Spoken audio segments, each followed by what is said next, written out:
ಪ್ರಿಯ ವೀಕ್ಷಕರೇ ನಮಸ್ಕಾರ. ನಾನು ನಿಮ್ಮ ಉಮೇಶ್. ಸುಮ್ಮನೆ ಯೋಚನೆ ಮಾಡಿ, ಭಾರತದ ಒಂದು ಅತ್ಯಂತ ರಹಸ್ಯವಾದ ಶಕ್ತಿಯುತವಾದ ನೌಕಾನೆಲೆಯಲ್ಲಿ ಒಂದು ಭದ್ರತಾ ವೈಫಲ್ಯ ಆದರೆ ಏನಾಗುತ್ತೆ? ಯುದ್ಧ ನೌಕೆಗಳ ಚಲನವಲನಗಳು, ಏರ್ಕ್ರಾಫ್ಟ್ ಕ್ಯಾರಿಯರ್ಗಳ ಬಗ್ಗೆ ರಹಸ್ಯವಾದ ಮಾಹಿತಿಗಳು, ಸಬ್ಮೆರಿನ್ಗಳ ಆಪರೇಷನ್ಸ್ಗಳ ವಿವರಗಳು, ಇದೆಲ್ಲವೂ ನಮ್ಮ ಶತ್ರು ರಾಷ್ಟ್ರಗಳಿಗೆ ಸೋರಿಕೆ ಆಗೋದಿಲ್ವಾ? ಇವತ್ತು ಅಂತಹ ಒಂದು ನೌಕಾನೆಲೆಯಲ್ಲಿ ಆಗಿರೋದದೇ. ಇಂತಹ ಒಂದು ಆಘಾತಕಾರಿಯಾದ ಸುದ್ದಿ ಕರ್ನಾಟಕದ ಕಾರವಾರದಿಂದ ಬರ್ತಾ ಇದೆ. ತುಂಬಾ ಗಂಭೀರವಾದ ವಿಷಯ. ಪ್ರಿಯ ವೀಕ್ಷಕರೇ, ನಾನು ಮಾತನಾಡ್ತಾ ಇರೋದು ಸಾಮಾನ್ಯವಾದ ಒಂದು ನೌಕಾನೆಲೆಯ ಬಗ್ಗೆ ಅಲ್ಲ, ಅದು INS ಕದಂಬ ನೌಕಾನೆಲೆಯ ಬಗ್ಗೆ. INS ಕದಂಬ ಭಾರತದ ನೌಕಾಪಡೆಯ ಅತಿದೊಡ್ಡ ಶಕ್ತಿ, backbone of India's marine defence. Aircraft ಕ್ಯಾರಿಯರ್ಸ್ಗಳು, ನ್ಯೂಕ್ಲಿಯರ್ ಸಬ್ಮೆರಿನ್ಗಳು ಮತ್ತು ಟಾಪ್ ಸೀಕ್ರೆಟ್ ವಾರ್ಶಿಪ್ಸ್ ಗಳ ತವರು ಈ ನೌಕಾನೆಲೆ INS ಕದಂಬ. ಆದರೆ ಇವತ್ತು ಒಂದು ರಾಂಗ್ ರೀಸನ್ಗೆ ಈ ನೌಕಾನೆಲೆ ಸುದ್ದಿನಲ್ಲಿದೆ. ಏನಿದು INS ಕದಂಬ? ಇದರ ಮಹತ್ವ ಏನು? ಇಲ್ಲಿ ಮಾಹಿತಿ ಸೋರಿಕೆ ಆದ್ರೆ ಅದು ಭಾರತವನ್ನ ಯಾಕೆ ಇಷ್ಟು ದೊಡ್ಡ ಮಟ್ಟದಲ್ಲಿ ತಲ್ಲಣಗೊಳಿಸ್ತಾ ಇದೆ? ಇದೆಲ್ಲವನ್ನ ನಾವು ಆಳವಾಗಿ ವಿಶ್ಲೇಷಣೆ ಮಾಡ್ತಾ ಹೋಗೋಣ. INS ಕದಂಬ ಭಾರತದಲ್ಲಿ ಪಶ್ಚಿಮ ಕರಾವಳಿಯಲ್ಲಿರುವಂತಹ ಒಂದು ಅತಿದೊಡ್ಡ ನೌಕಾನೆಲೆ. ಇದು ಕಾರವಾರದಲ್ಲಿದೆ. ಅರಬ್ಬಿ ಸಮುದ್ರದ ತೀರದಲ್ಲಿ ಇದನ್ನ ಸ್ಥಾಪನೆ ಮಾಡಲಾಗಿದೆ. ಇದು ಇಂಡಿಯಾಸ್ ಬಿಗ್ಗೆಸ್ಟ್ ನ್ಯಾವಲ್ ಇನ್ಫ್ರಾಸ್ಟ್ರಕ್ಚರ್ ಪ್ರಾಜೆಕ್ಟ್.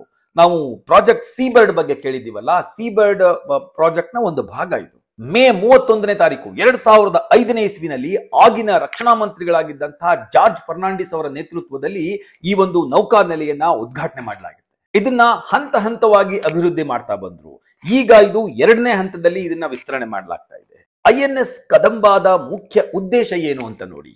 ಯಾಕೆ ಈ ಪ್ರಾಜೆಕ್ಟ್ ಅನ್ನ ತಗೊಂಡ್ಬಂದ್ರು ಅಂತ ಹೇಳಿ. ಮುಂಬೈನಲ್ಲಿರುವಂತಹ ನೇವಲ್ ಡಾಕ್ಯಾರ್ಡ್ ಇದೆಯಲ್ಲ, ಅಲ್ಲಿ ತುಂಬಾ ಕಂಜೆಷನ್ ಇತ್ತು. ಸಾಕಷ್ಟು ಹಡಗುಗಳು ಬಂದು ಹೋಗ್ತಾ ಇದ್ವು. ಅದರನ್ನ ಕಂಜೆಷನ್ ನ ಕಡಿಮೆ ಮಾಡಬೇಕು, ಅಲ್ಲಿ ಪ್ರೆಷರ್ ಅನ್ನ ಕಡಿಮೆ ಮಾಡಬೇಕು ಅಂತ ಹೇಳಿ ಈ ಒಂದು INS ಕದಂಬವನ್ನ ತೆಗೆದುಕೊಂಡು ಬರಲಾಯಿತು.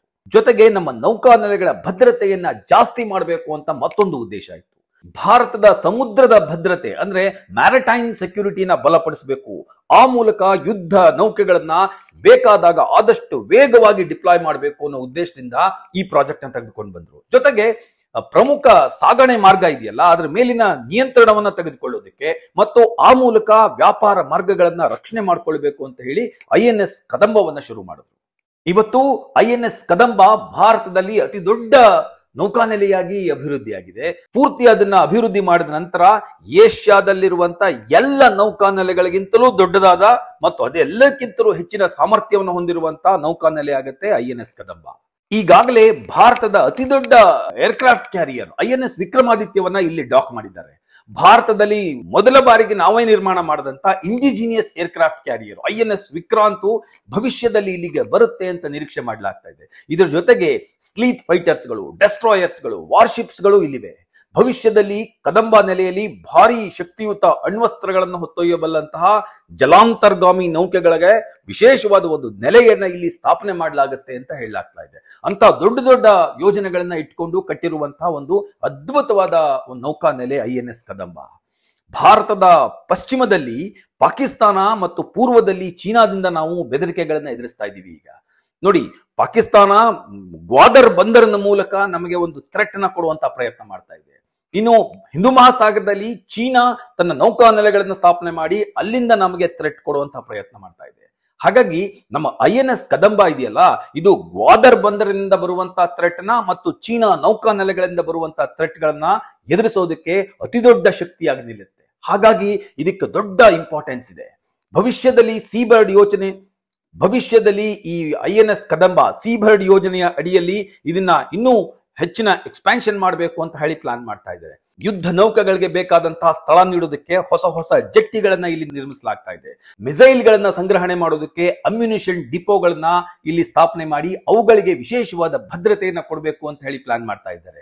ದೇಶೀಯ ನೌಕಾ ನಿರ್ಮಾಣ ಮತ್ತು ದುರಸ್ತಿ ಕೇಂದ್ರಗಳನ್ನ ಇಲ್ಲಿ ನಿರ್ಮಾಣ ಮಾಡೋದಕ್ಕೆ ಯೋಜನೆಗಳಿದೆ.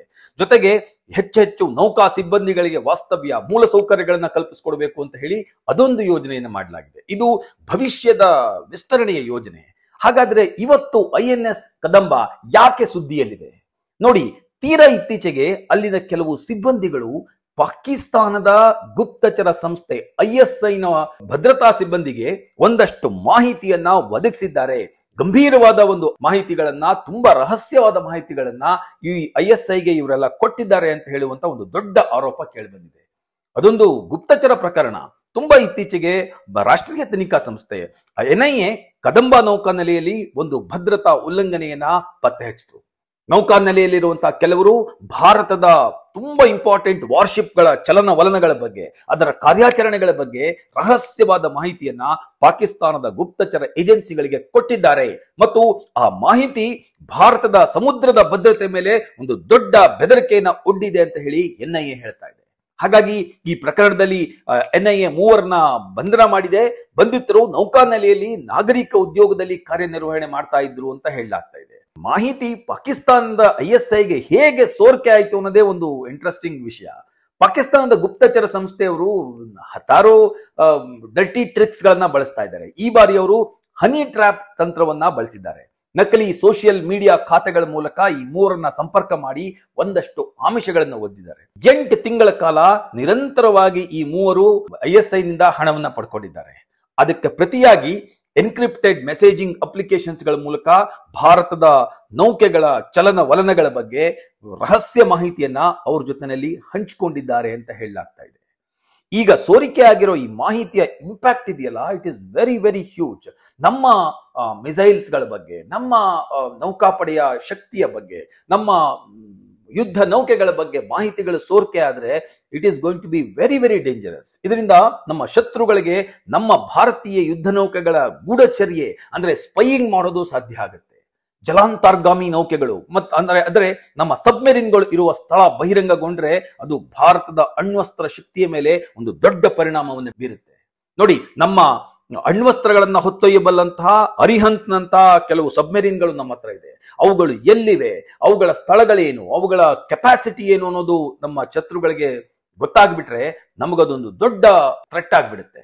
ಇನ್ನು ಪಾಕಿಸ್ತಾನದ ISI ಈ ಮಾಹಿತಿಯನ್ನ ಬಳಸಿಕೊಂಡು ನಮ್ಮ ನೇವಲ್ ಸ್ಟ್ರಾಟಜಿಗಳು ಅಂದ್ರೆ ನೌಕಾ ತಂತ್ರಗಳು ಏನು ಅನ್ನೋದನ್ನ ಐಡೆಂಟಿಫೈ ಮಾಡಬಹುದು ಮತ್ತು ಅದನ್ನ ಟ್ರ್ಯಾಕ್ ಮಾಡಬಹುದು. ಈ ಎಲ್ಲ ಅಪಾಯಗಳು ಇದೆ. ಈಗ ಅಲ್ಲಿ NIA ತನಿಖೆಯನ್ನ ಮುಂದುವರಿಸ್ತಾ ಇದೆ. ಮತ್ತಷ್ಟು ವ್ಯಕ್ತಿಗಳು ಇದರಲ್ಲಿ ಶಾಮೀಲಾಗಿರಬಹುದು ಅನ್ನುವಂತ ಒಂದು ಗುಮಾನಿಯನ್ನ NIA ವ್ಯಕ್ತಪಡಿಸ್ತಾ ಇದೆ. ಕದಂಬ ನೌಕಾನೆಲೆಯಲ್ಲಿ ಮತ್ತೆ ಹೊಸ ಭದ್ರತಾ ಕ್ರಮಗಳನ್ನ ಕೈಗೊಳ್ಳಲಾಗ್ತಾ ಇದೆ ಮತ್ತು ಅದನ್ನ ಪುನರ್ವಿಮರ್ಶೆ ಮಾಡಲಾಗ್ತಾ ಇದೆ. ಎಲ್ಲ ನೌಕಾ ಸಿಬ್ಬಂದಿಗಳಿಗೆ ಮತ್ತು ನಾಗರಿಕ ಉದ್ಯೋಗಿಗಳಿಗೆ ಕಂಪ್ಲೀಟ್ ಪರಿಶೀಲನೆಯನ್ನ ಮಾಡಿ ಈಗ ಅಲ್ಲಿ ಕ್ಲೀನ್ ಅಪ್ ಆಪರೇಷನ್ ಮಾಡಲಾಗ್ತಾ ಇದೆ. ನೋಡಿ, INS ಕದಂಬ ಭಾರತದಲ್ಲಿ ಅತ್ಯಂತ ಮಹತ್ವದ ನೌಕಾನೆಲೆಗಳಲ್ಲಿ ಒಂದು. ಅಲ್ಲಿ ಭದ್ರತಾ ಉಲ್ಲಂಘನೆ ಆಗಿದೆ, ರಹಸ್ಯ ಮಾಹಿತಿಗಳ ಸೋರಿಕೆ ಆಗಿದೆ ಅಂತಂದ್ರೆ it is a very very serious issue. Indian defence ministry ಇದನ್ನ ತುಂಬಾ ಸೀರಿಯಸ್ ಆಗಿ ತಗೊಂಡಿದೆ. ಪಾಕಿಸ್ತಾನದ ಗುಪ್ತಚರ ಚಟುವಟಿಕೆಗಳು ಭಾರತದ ನೌಕಾ ಪ್ರಾಬಲ್ಯಕ್ಕೆ ಸವಾಲು ಹಾಕ್ತಾ ಇದ್ದೇವೆ ಅಂತಂದ್ರೆ ನಾವು ಅದಕ್ಕೆ ತುಂಬಾ ಎಚ್ಚರಿಕೆಯಿಂದ ಇರಬೇಕಾಗುತ್ತೆ. ಭಾರತೀಯ ನೌಕಾಪಡೆ ಈಗ ಸೈಬರ್ ಸೆಕ್ಯೂರಿಟಿಯನ್ನ, ಇಂಟರ್ನಲ್ ಇಂಟೆಲಿಜೆನ್ಸ್ ಅನ್ನ, ಬ್ಯಾಕ್ ಗ್ರೌಂಡ್ ಚೆಕ್ಸ್ ಗಳನ್ನ ಮತ್ತು ಗುಪ್ತಚರ ನಿಯಂತ್ರಣ ಕ್ರಮಗಳನ್ನ ಅತಿ ಹೆಚ್ಚಾಗಿ ಮಾಡ್ತಾ ಇದೆ, ಎಲ್ಲವನ್ನ ಬಲಪಡಿಸ್ತಾ ಇದೆ. ಒಟ್ಟಾರೆ ಭಾರತೀಯ ಭದ್ರತಾ ಪಡೆಗಳಿಗೆ ಈ ಒಂದು ಪ್ರಕರಣ ಒಂದು ಎಚ್ಚರಿಕೆಯ ಗಂಟೆ ಅನ್ನೋದರಲ್ಲಿ ಯಾವ ಅನುಮಾನವೂ ಇಲ್ಲ. It is a wake up call for India's defence establishment. ಇಷ್ಟು ಹೇಳಿ ಇವತ್ತಿನ ಈ ಸಂಚಿಕೆಯನ್ನು ಮುಗಿಸ್ತಾ ಇದ್ದೀನಿ.